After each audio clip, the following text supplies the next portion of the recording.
1-2 hari ini agak heboh.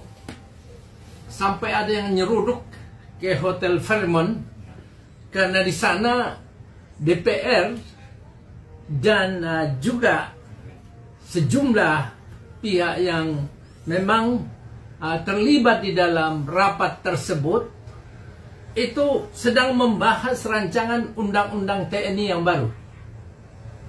Dan mereka butuh, saya ulangi, mereka butuh tempat istirahat saat maraton membahas hal itu. Saya sampai saat ini sudah mengamati TNI selama 38 tahun. ABRI dan TNI. Saya sudah ngamati dan saya sudah lihat kiprahnya, sudah rasakan, bahkan sudah nikmati prestasi TNI terhadap masyarakat, bangsa dan negara. Sudah ada. Saya tegaskan bahwa tanpa TNI tidak ada ini bangsa ini, tidak ada. Selama ini penghinaan terhadap TNI itu berlangsung terus-menerus, merendahkan oleh orang-orang yang saya tidak tahu apa yang dia telah buat bagi bangsa dan negaranya itu. Coba dicek satu-satu orang yang mulutnya kasar, merendahkan TNI itu, apa yang dia telah buat bagi bangsa dan negaranya. Sementara TNI mati masuk Taman Makam Pahlawan, meminta tunjangan saja tidak bisa naik. Padahal di undang-undang itu dinyatakan diberi penghasilan yang layak. Tapi TNI menerima. Jadi saya merasa bahwa kehebohan di luar dari sistem DPR itu adalah bagian daripada juga mencederai hak-hak prerogatif DPR. Kita dipusingkan dengan orang-orang yang tidak memiliki kompetensi. Kompetensi apa yang dibawa? Saya sampaikan bahwa saya ikuti bagaimana TNI dimandulkan hanya karena pinjaman IMF. Apakah kita sekarang harus nurut terus kepada orang-orang itu? Orang-orang yang memberi pinjaman. Atau kemandirian bangsa ini harus kita miliki di bawah pimpinan Bapak Presiden Prabowo. Dulu sampai Kopassus tidak boleh ini, sampai marinir, sampai semua itu dikandangkan. Katanya kita menuju demokratisasi. Apa demokratisasi? Teman-teman yang heboh memprotes TNI itu, pernah enggak dia memprotes soal korupsi sampai mau tenggelam negara ini? Pernah enggak? Tahun 98 itu kredit macet 450 triliun. BLBI itu tahun 99 itu 145 triliun. Terus juga KLBI 650 triliun. Dan beruntun itu korupsi. Ratusan triliun.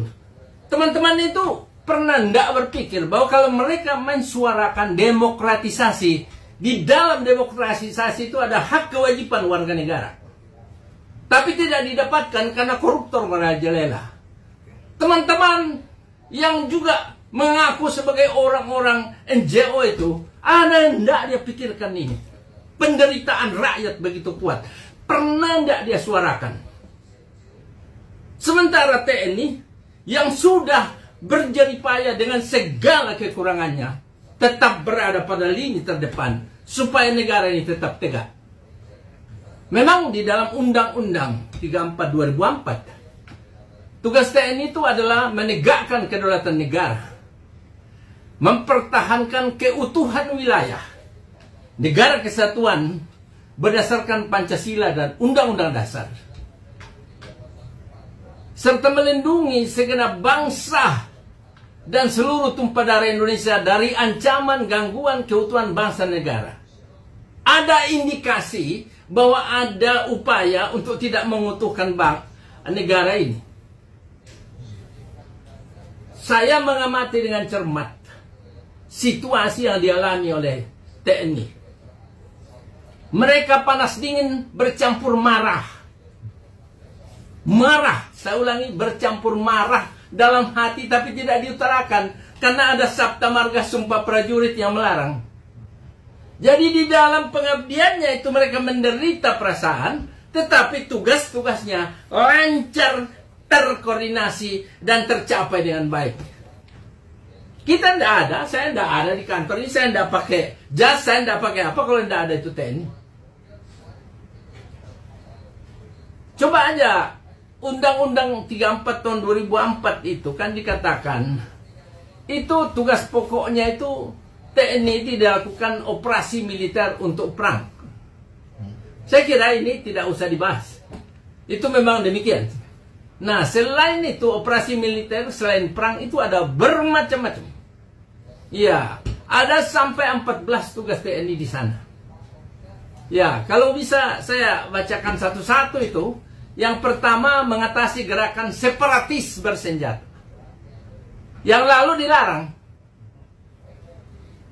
Sampai semua ya yang mengusulkan ini orang-orang yang tinggal tidur di kamar, kemudian hanya ngomong aja besar, tapi apa yang dibikin?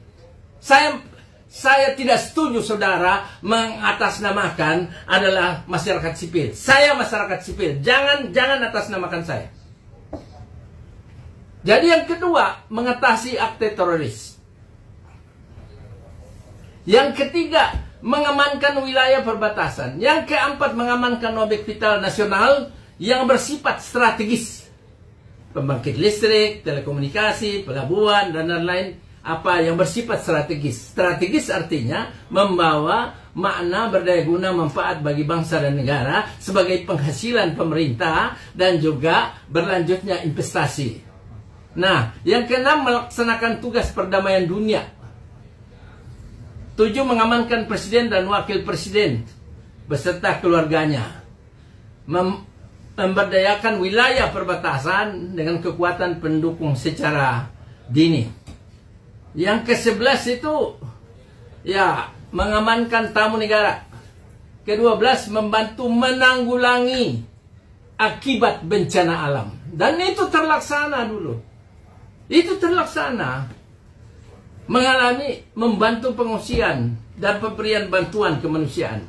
Ya, kemudian yang ke-12, membantu pencarian dan pertolongan dalam kecelakaan. Search and Rescue, SAR. Yang ke-14, membantu pemerintah dalam pengamanan pelayanan dan penerbangan terhadap pembajakan, perampokan, dan penyelundupan. Nah, ada juga yang lain, yaitu membantu tugas pemerintah di daerah. Itu terselenggara dengan baik. Membantu kepolisian negara Republik Indonesia dalam rangka tugas keamanan ketertiban. Jadi keamanan ketertiban itu polisi. Dia bantu kalau misalnya polisi ada masalah, di backup.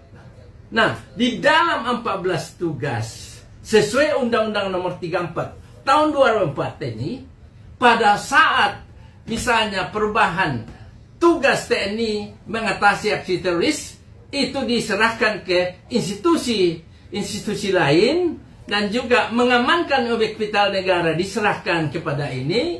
Ya, itu juga satu lagi, bahwa membantu menanggulangi akibat bencana alam, BNPT. Jadi diambil oleh BNPT. Kemudian membantu pencarian pertolongan dalam kecelakaan, dibentuk Badan SAR. Waktu 4 poin ini diambil dan ditangani oleh instansi lain, saya tanya teman-teman ini yang ngamuk-ngamuk ini, yang hebat sekali kayak dia aja yang ngatur negara ini. Saya tanya, ada enggak kamu bahas itu? Ini kan pelanggaran undang-undang.